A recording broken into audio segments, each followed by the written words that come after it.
লেবীয় পুস্তক থেকে পাঠ ২৬ অধ্যায় ও ২৭ অধ্যায়।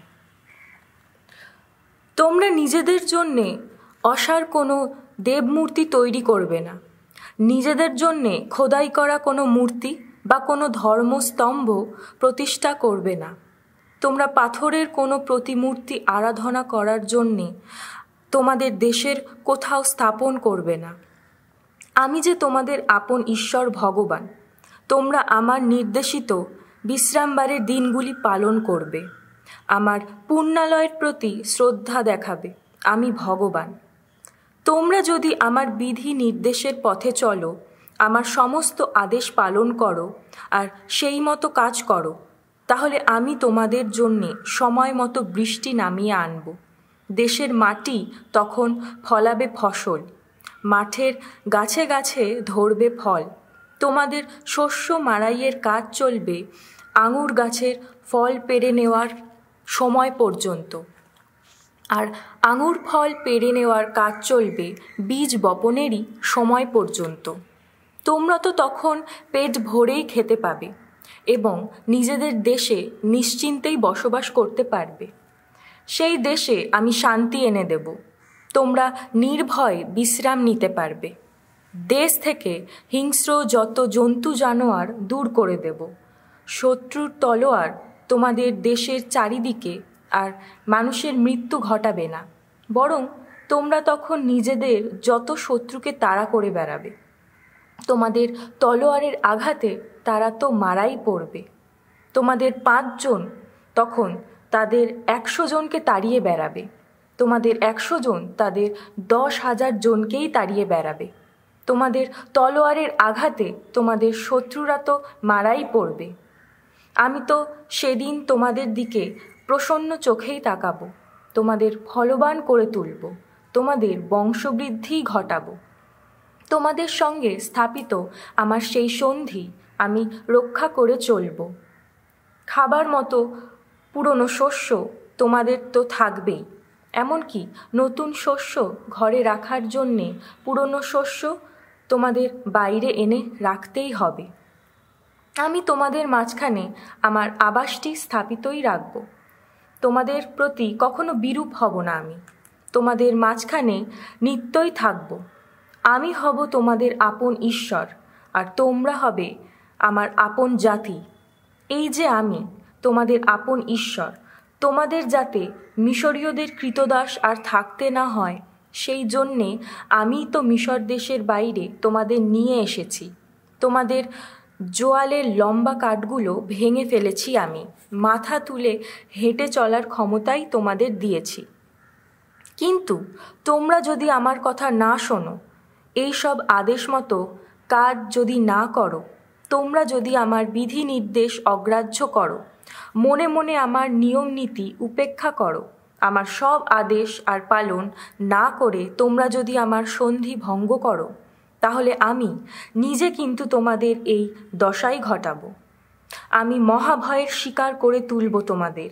যক্ষা জ্বরে আক্রান্ত হবে তোমরা, ম্লান হয়ে যাবে তোমাদের চোখের আলো, শীর্ণ হবে তোমাদের শরীর, তোমাদের বীজ বোনা বৃথাই হবে তখন। শত্রুরাই তো খেতে পাবে তোমাদের ফসল। সেদিন তোমাদের প্রতি বিমুখ হব আমি, তোমাদের শত্রুদের কাছে পরাজিত হবে। তোমাদের প্রতিপক্ষ যারা, তারা তোমাদের ওপর প্রভুত্ব চালাবে। কেউ তাড়া না করলেও পালিয়েই বেড়াবে তোমরা। তারপরেও যদি তোমরা আমার কথা না শোনো, তাহলে তোমাদের পাপের ৭ গুণ শাস্তি দিয়ে থাকবো আমি। তোমাদের শক্তি গরিমা চূর্ণ বিচূর্ণ করে দেব আমি। তোমাদের আকাশকে করে তুলব লোহারই মতো, তোমাদের দেশের মাটিকে করে তুলব ব্রোঞ্চেরই মতো। বিফলেই যাবে তোমাদের পরিশ্রম, তোমাদের জমিতে আর ফসল ফলবে না, দেশের কোনো গাছে আর ফলও ধরবে না। তখন তোমরা যদি তবুও আমার বিরোধিতা করে আমার কথা শুনতে অস্বীকার করো, তাহলে তোমাদের ওপর বারবার আঘাত হেনে তোমাদের পাপের ৭ গুণ শাস্তি দেব আমি। তোমাদের বিরুদ্ধে লেলিয়ে দেব বন্য যত জন্তু জানোয়ার, তারা তোমাদের নিঃসন্তান করে দেবে, তোমাদের গবাদি পশু নিশ্চিহ্ন করে দেবে। এবং তোমাদের নিজেদের সংখ্যা এতই কমিয়ে দেবে যে তোমাদের পথে ঘাটে জনমানব দেখাই যাবে না।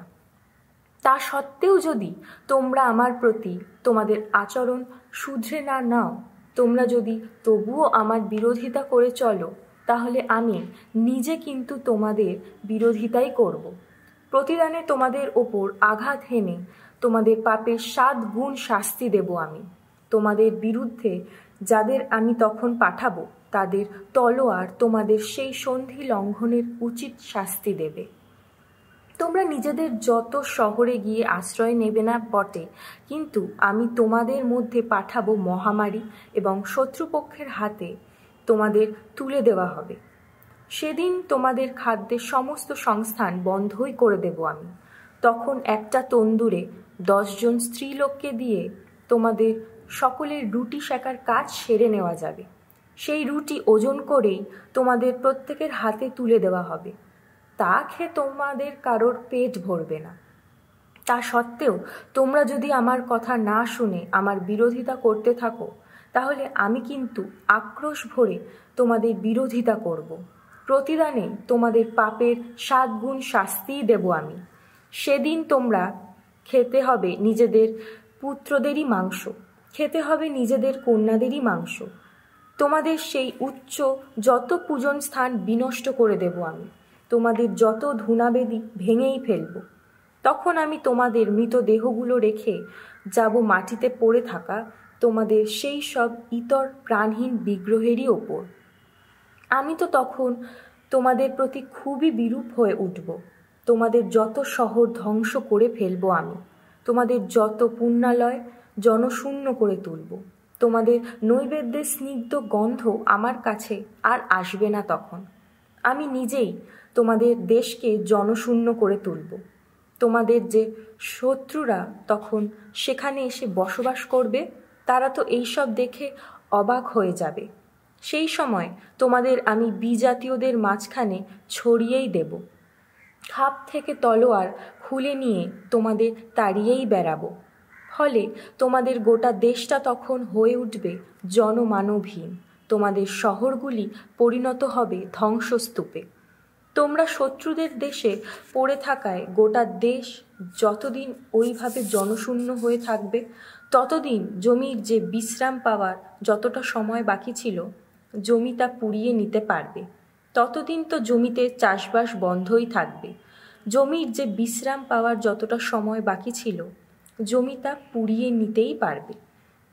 তোমরা যখন সেখানে বসবাস করতে, তখন তোমাদের পালনীয় বিশ্রামকালের দিনগুলিতে জমি চাষ না করা অবস্থায় পড়ে থাকার যতটা সময় পাইনি, এবার যতদিন দেশ জনশূন্য হয়ে থাকবে, ততদিন জমি বিশ্রামের ততটা সময় পাবেই।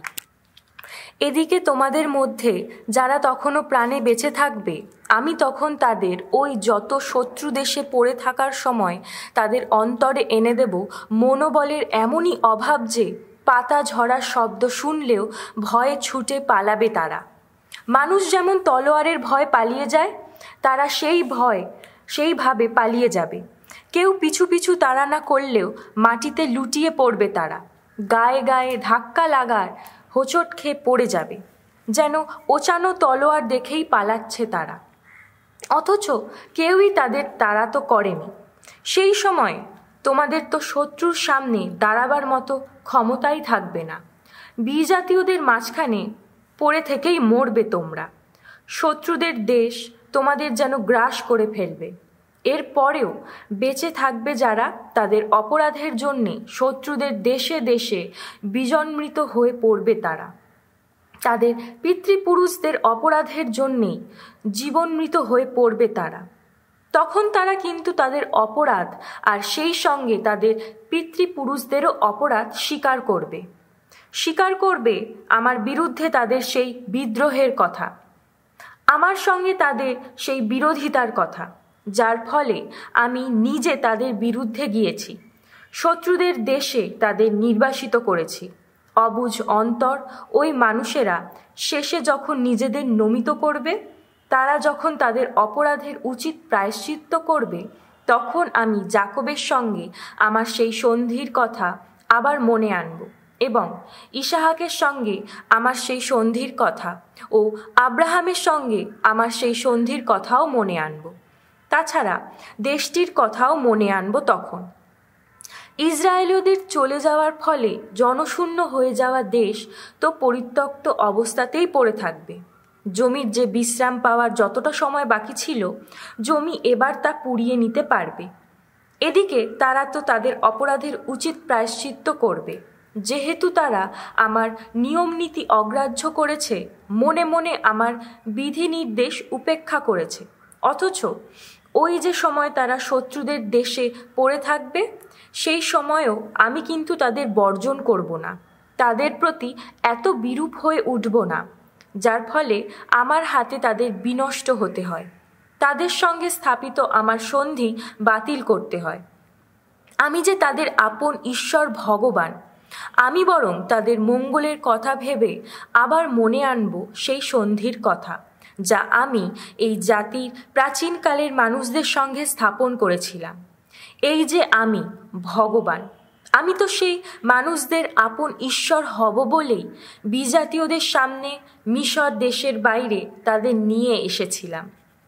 সিনাই পর্বতে ভগবান মোশির মাধ্যমে নিজের ও ইসরায়েলীয়দের মধ্যে এই সমস্ত বিধিনিষেধ, নিয়মনীতি ও ধর্মশিক্ষার যোগবন্ধন স্থাপন করেছিলেন। একদিন ভগবান মোশিকে এই কথা বললেন, তুমি এবার ইসরায়েলীয়দের বলো, কেউ যদি এই বিশেষ মানত করে যে সে কোনো একজন মানুষের যথাযোগ্য মূল্য ভগবানের কাছে নিবেদন করবে, তাহলে এই হার অনুযায়ী তাকে মূল্য দিতে হবে।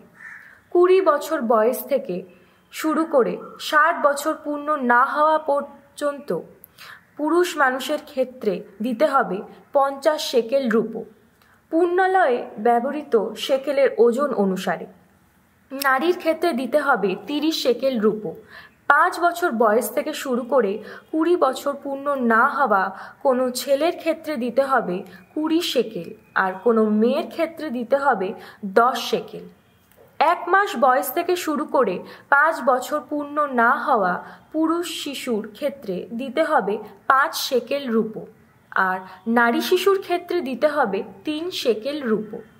60 বছর বা 60 বছরের বেশি বয়সের কোনো পুরুষ মানুষের ক্ষেত্রে দিতে হবে 15 শেকেল, আর কোনো নারীর ক্ষেত্রে দিতে হবে 10 শেকেল। দরিদ্র মানুষ বলে কেউ যদি দেয় মূল্য দিতে না পারে, তাহলে তাকে যাজকের সামনে আনা হবে। ওই মানতকারী ব্যক্তির যতটা দেওয়ার মতো সঙ্গতি আছে, যাজক তখন সেই অনুসারে দেয় মূল্য ধার্য করবে। ভগবানের কাছে নিবেদন করা চলে এমন কোনো পশুকে দেওয়ার মানত যদি করা হয়, তাহলে ভগবানের কাছে দেওয়া তেমন যে কোনো পশুকে পবিত্র বলেই গণ্য করতে হবে। তা পাল্টে দেওয়া চলবে না, তার বদলে অন্য কোনো পশুকে দেওয়া চলবে না। ভালো পশুর বদলে খারাপ কোনো পশুকেও নয়, খারাপ পশুর বদলে ভালো কোনো পশুকেও নয়। কোনো একটি পশুর বদলে যদি অন্য একটি পশু তবুও দেওয়া হয়, তাহলে প্রথম পশুটিকে এবং তার বদলে দেওয়া পশুটিকে দুটিকেই পবিত্র বলে গণ্য করতে হবে। কিন্তু মানত করা পশুটি যদি ভগবানের কাছে নিবেদন করা চলে না, তেমন অশুচি যে কোনো পশুই হয়, তাহলে তা যাজকের সামনে নিয়ে আসতে হবে। যাজক ওই পশুটির ভালো মন্দ বিবেচনা করে তার মূল্য ধার্য করবে। যাজক যে মূল্য ধার্য করবে, পশুটির মূল্য হবে তাই। মানতকারী ব্যক্তি যদি পশুটিকে কিনে নিয়ে ফেরত পেতে চায়, তাহলে তাকে ওই ধার্য করা মূল্যের 5 ভাগের 1 ভাগ বেশি দিতে হবে। কেউ যদি তার নিজের বাড়ি ভগবানের কাছে নিবেদন করে, তাহলে যাজককে বাড়ির ভালো মন্দ বিবেচনা করে তার মূল্য ধার্য করতে হবে। যাজক যে মূল্য ধার্য করবে, সেই মূল্যই থাকবে। যে নিজের বাড়ি নিবেদন করেছে, সে যদি বাড়িটা কিনে নিয়ে ফেরত পেতে চায়, তাহলে তাকে ওই ধার্য করা মূল্যের 5 ভাগের 1 ভাগ বেশি দিতে হবে, তাহলেই বাড়িটা আবার তারই হবে। কেউ যদি ভগবানের কাছে নিজের পৈতৃক সম্পত্তির কোনো জমি নিবেদন করে, তাহলে তার মূল্য ধার্য করা হবে সেই জমিতে যে পরিমাণ বীজ বোনা হয়ে থাকে সেই অনুপাতে। জবের প্রতি 1 হোমের বীজের মূল্য হবে 50 শেকেল রূপো। লোকটি যদি বিশান বর্ষেই তার ওই জমি নিবেদন করে তাহলে ওই তো হবে দেয় মূল্য। কিন্তু সে যদি বিশান বর্ষের পরে তার ওই জমি নিবেদন করে তাহলে পরের বিশান বর্ষ আসতে কত বছর বাকি আছে যাজককে সেই হিসাব করেই জমির দাম ঠিক করে দিতে হবে। সেক্ষেত্রে জমির ওই যে মূল্য ধার্য করা হয়েছে তা সেই অনুপাতে কমিয়ে দেওয়া হবে। যে লোক ওই জমিটি নিবেদন করেছে সে যদি তখন নিজের জমি কিনে নিয়ে ফেরত পেতে চায় তাহলে তাকে ওই ধার্য করা মূল্যের 5 ভাগের 1 ভাগ বেশি দিতে হবে। তাহলেই সে আবার জমির দখল ফিরে পাবে। এদিকে ওই জমিটির মূল্য দিয়ে ছাড়িয়ে না নিয়ে সে যদি অন্য কারোর কাছে তা বিক্রি করে দেয় তাহলে পরে কিন্তু ওই জমি কিনে নিয়ে ফেরত পাওয়া তার পক্ষে আর সম্ভব হবে না। বিশান বর্ষে যখন ওই জমির দখল ছাড়া হবে তখন জমিটি ভগবানের কাছে নিবেদিত হয়েই থাকবে। তেমন জমিরই মতো যা ভগবানের জন্যে একান্তভাবে স্বতন্ত্র করে রাখা হয়। যাজকই তখন ওই জমির মালিক হবে। এদিকে সে যদি ভগবানের কাছে এমনই জমি নিবেদন করে যে জমি সে নিজে কিনেছে, যে জমি তার নিজের পৈতৃক সম্পত্তির অংশ নয়, তাহলে পরের বিশান বর্ষ পর্যন্ত সেই জমির জন্যে ধার্য করা মূল্যের কতটা দেওয়া কথা যাজককে তখন হিসাব করে তা ঠিক করে দিতে হবে। লোকটি সেই দিনেই ওই দেয় মূল্য দিতে বাধ্য থাকবে ভগবানের কাছে নিবেদিত জমির মূল্য হিসাবে। বিশান বর্ষে ওই জমির দখল তারই হাতে ফিরে যাবে যার কাছ থেকে তা কেনা হয়েছিল, অর্থাৎ জমিটা তার পৈতৃক সম্পত্তি ছিল। নিবেদিত যে কোনো কিছু মূল্য ধার্য করতে হবে পুণ্যালয় ব্যবহৃত শেকেলের ওজন অনুসারে। 1 শেকেলের ওজন 20 গেরা। তবে একটা কথা, কেউ নিজের গবাদি পশুর প্রথম জন্মানো কোনো মদ্দা বাচ্চাকে ভগবানের কাছে নিবেদন করতে পারবে না। যেহেতু প্রথম জন্মানো মদ্দা বাচ্চা বলে তা তো ভগবানের সম্পত্তি, তা গরু, মেষ বা ছাগল যাই হোক না কেন তা তো ভগবানেরই সম্পত্তি। অবশ্য অশুচি কোনো পশুর ক্ষেত্রে ধার্য করা মূল্যের 5 ভাগের 1 ভাগ বেশি দিলে তা ছাড়িয়ে নেওয়া চলবে, আর যদি ওই পশুটিকে মূল্য দিয়ে ছাড়িয়ে নেওয়া না হয় তাহলে তা ধার্য করা মূল্যেই বিক্রি করতে হবে। আর একটা কথা, লোকজন হোক, পশু হোক বা নিজস্ব জমি হোক, কারোর নিজের যা কিছু আছে তা থেকে সে ভগবানের জন্যে যা একান্তভাবে স্বতন্ত্র করে রেখেছে তা কিন্তু কিছুতেই বিক্রি করা বা মূল্য দিয়ে ছাড়িয়ে নেওয়া চলবে না। ওই একান্তভাবে স্বতন্ত্র করে রাখা সমস্ত কিছু তো ভগবানের কাছে নিবেদিত পরম পবিত্র বস্তুই। একান্তভাবে স্বতন্ত্র করে রাখা কোনো মানুষকে মূল্য দিয়ে ছাড়িয়ে নেওয়া চলবেই না, তাকে মেরে ফেলতেই হবে। দেশের মাটিতে উৎপন্ন যা কিছুর 10 ভাগের 1 ভাগ, তা শস্যেরই ভাগ হোক বা গাছের ফলেরই ভাগ হোক, তা সবই তো ভগবানেরই, সবই ভগবানের কাছে নিবেদিত বস্তু। কেউ যদি নিজের সেই 10 ভাগা নৈবেদ্যের কোনো অংশ কিনে নিয়ে ফেরত পেতে চায় তাহলে তাকে মূল্যের 5 ভাগের 1 ভাগ বেশি দিতে হবে। গরু বা ছাগল বা মেষপালের প্রতিটি 10ম অংশ, অর্থাৎ পালকের উদ্যত পাচনির তলা দিয়ে পালের যা কিছু চলে যায় তার প্রতিটি 10ম পশুকে ভগবানের কাছে নিবেদন করতেই হবে। কোনো পশুটি ভালো আর কোনটি ভালো নয় তা দেখে নেবার চেষ্টা করা চলবে না। কোনো একটি পশুর বদলে অন্য একটি পশু দেওয়াও চলবে না। কোনো একটি পশুর বদলে যদি অন্য একটি পশু তবুও দেওয়া হয় তাহলে প্রথম পশুটিকে এবং তার বদলে দেওয়া পশুটিকে দুটিকেই পবিত্র বলে গণ্য করতে হবে। এ দুটির কোনোটিকেই আর কিনে ছাড়িয়ে নেওয়া চলবে না। সিনাই পর্বতে ভগবান ইসরায়েলদের পালনীয় এই সমস্ত আদেশই মোজিকে দিয়েছিলেন। সামসঙ্গীত 69। দুঃখ পীড়িত ভক্তের কাতর প্রার্থনা। ওগো ঈশ্বর, বাঁচাও আমায়, বাঁচাও। দেখো তো আমার গলা ছাপিয়ে উঠছে জলরাশি। পাকের গভীরে তলিয়ে যাচ্ছি আমি, পা রেখে দাঁড়ায় এমন স্থানও নেই। অথই জলে নেমে গেছি আমি, জলস্রোত ডুবিয়ে দিচ্ছে আমায়। ডেকে ডেকে আমি অবসাদে ম্রিয়মাণ, কণ্ঠ আমার জ্বলে যায়, জ্বলে যায়। হায় রে আমার ঈশ্বর যিনি, তার পথ চেয়ে চেয়ে দৃষ্টি আমার ক্রমে ক্ষীণ হয়ে আসে। অকারণে যারা আমার বিরোধিতা করে, মাথার যত চুলেরও চেয়ে সংখ্যায় বেশি তারা। অযথা শত্রুতা করে আমার বিনাশ ঘটাতে উদ্যত যারা, তারাই তো খুবই শক্তিমান। কোনোদিনও যা চুরি করিনি আমি, তা নাকি আমাকে ফিরিয়েই দিতে হবে। ওগো ঈশ্বর, আমার সেই মূর্খতার সবই তো জানো তুমি। যা কিছু দোষ করেছি আমি তোমার কাছে, তার কোনো কিছুই গোপন নয়।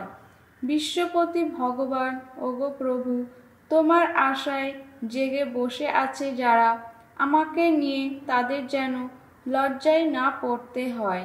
ইসরায়েলের ওগো ঈশ্বর, তোমায় খুঁজে ফেরে যারা, আমাকে নিয়ে তাদের যেন অসম্মানে পড়তে না হয়।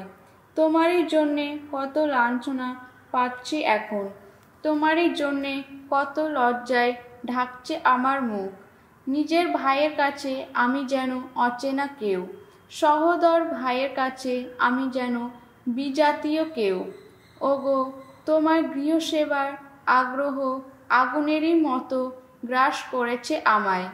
তোমায় যারা লাঞ্ছনা করে, দেখো আমারই ওপর এসেছে নেমে তাদের সে লাঞ্ছনা। শোক পালন করে আমি যখন করেছি উপবাস, সেজন্যে আমাকে তখন অপমান সইতে হয়েছে।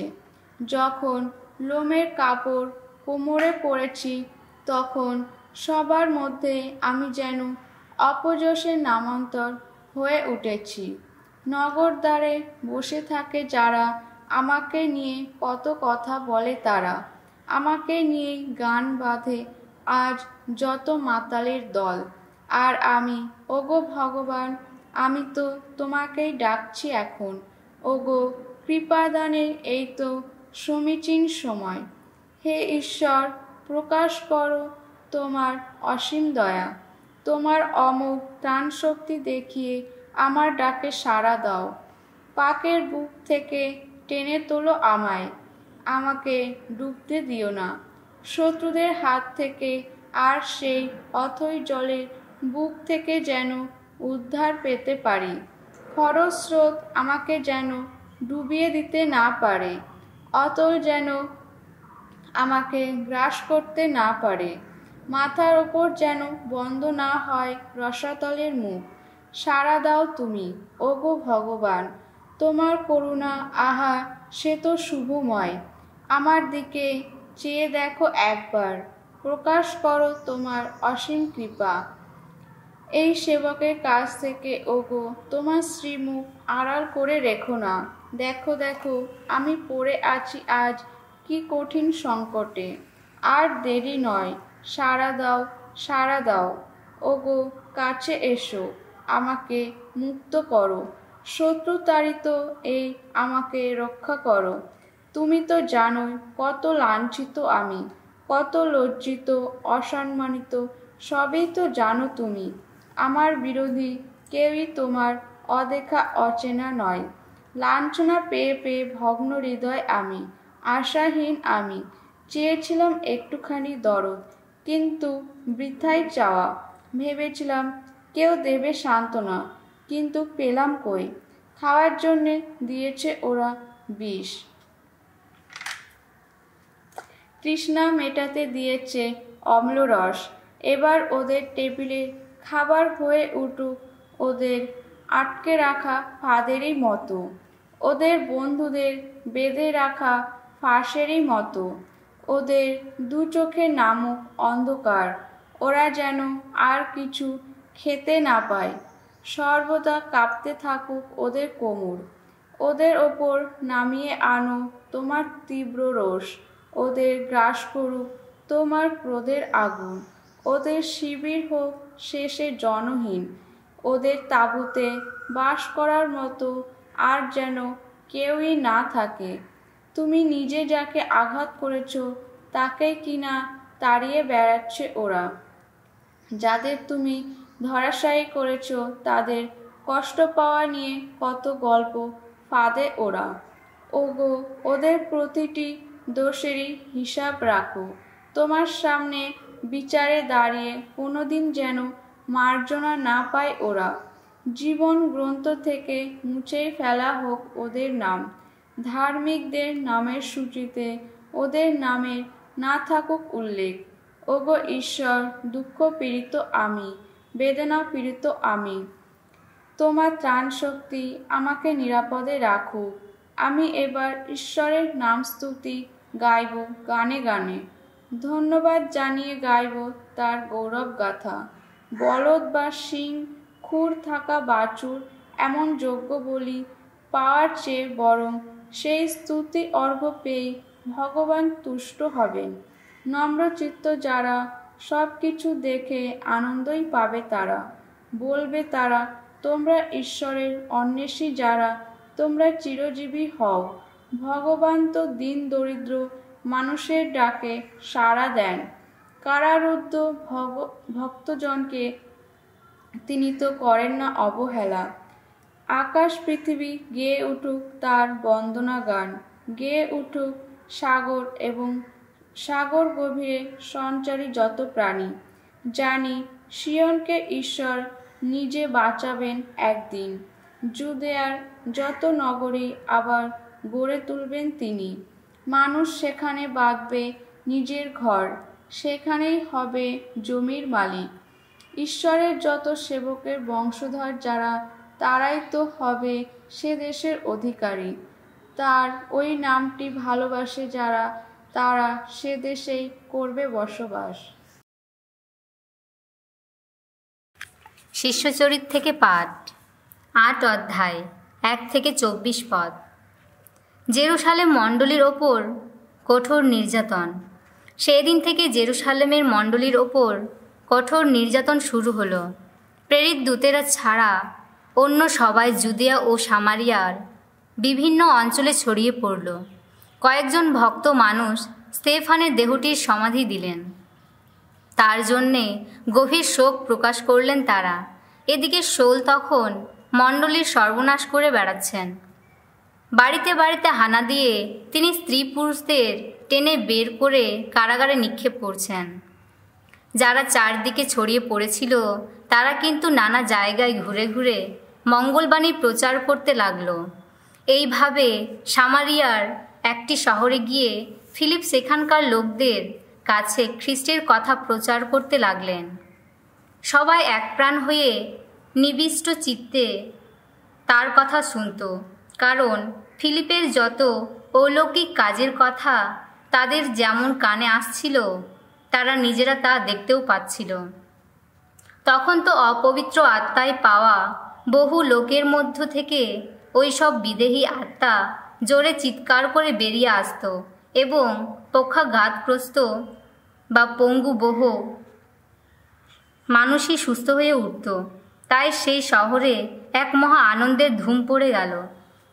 এদিকে সিমন নামে একজন লোক এর আগে সেই শহরে এসে বসবাস করতে শুরু করেছিলেন।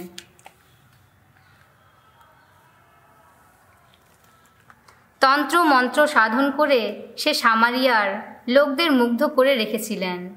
একজন মহাপুরুষ বলে সে নিজেকে জাহির করেও বেড়াতো। সমাজের ছোট বড় সকলেই তার কথার মূল্য দিত।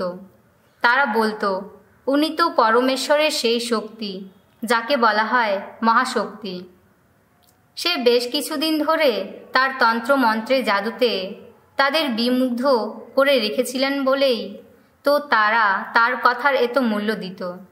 তবে ফিলিপ এসে যখন ঐশ্ব রাজ্যের কথা এবং যীশুখ্রিস্টের নামের কথা বলে মঙ্গলবার্তা ঘোষণা করতে লাগলেন, তখন কিন্তু তারা তার এই বাণীতে বিশ্বাস করল এবং নারী পুরুষ সকলেই দীক্ষাস্নান গ্রহণ করল। এমনকি সিমন নিজেও তখন খ্রিস্ট বিশ্বাসী হয়ে উঠল এবং দীক্ষাস্নাত হওয়ার পর সে সব সময় ফিলিপের সঙ্গে সঙ্গেই থাকতে লাগলেন। সেই সময়ে যে সব ঐশ্ব নিদর্শন, মহা অলৌকিক যে সব ঘটনা ঘটছিল তা দেখে সে ক্রমেই মুগ্ধ হয়ে পড়েছিল। এদিকে জেরুসালেমে প্রেরিত দূতেরা যখন শুনতে পেলেন যে সামারিয়ার লোকেরা পরমেশ্বরের বাণী গ্রহণ করছে, তখন তারা পিতর ও যোহনকে তাদের কাছে পাঠিয়ে দিলেন। এরা দুজনে সেখানে এসে সামারিয়াদের জন্যে প্রার্থনা করতে লাগলেন, তারা যেন পবিত্র আত্মাকে লাভ করতে পারে, কেননা তাদের কারোর ওপর তিনি তখনও নেমে আসেননি। তারা শুধুমাত্র দীক্ষাস্নাত হয়েছিল প্রভু যিশুর নামে। তারপর পিতর আর যোহন তাদের ওপর একবার হাত রাখলেন এবং তারা তখন পবিত্র আত্মাকে লাভ করল। প্রেরিত দূতদের এই এমন ভাবে হাত রাখার ফলেই লোকেরা পবিত্র আত্মাকে লাভ করছে দেখে সিমন কিছু টাকা এগিয়ে দিয়ে তাদের দুজনকে বলল, ওই ক্ষমতা আমাকেও দিন, যাতে আমি কারো ওপর হাত রাখলে সে যেন পবিত্র আত্মাকে লাভ করতে পারে। কিন্তু পিতর তাকে বললেন, চুলোই যাক তোমার ওই টাকা। আর তুমি কিনা ভেবেছ যে শক্তি পরমেশ্বর দেওয়া তুমি তা টাকা দিয়ে কিনে নেবে? না, এই ব্যাপারে তোমার কোনো ভূমিকাই থাকতে পারে না, কিছু করার অধিকারই থাকতে পারে না, কেননা পরমেশ্বরের দৃষ্টিতে সোজা সরল মনের লোক নও তুমি। তাই বলছি, তোমার ওই নষ্টামির জন্যে তুমি বরং এখন অনুতাপ করো, প্রভুকে প্রার্থনা জানাও, তাহলে মনে মনে তুমি এই যে অমন মতলব এঁটেছিলে হয়তো তার জন্যে ক্ষমাও পেয়ে যেতে পারো। আমি তো দেখতেই পাচ্ছি কি একটা তিক্ত বিষেই ডুবে আছো তুমি, অন্যায়ের সেকেলেই বাধা আছো তুমি। উত্তরে সিমন তখন বলল, দোহাই আপনাদের, আমার হয়ে আপনারাই বরং প্রভুর কাছে প্রার্থনা করুন। এই মাত্র আপনারা যেসব অমঙ্গলের কথা বলছেন তার কোনো কিছুই যেন আমার ওপর নেমে না আসে।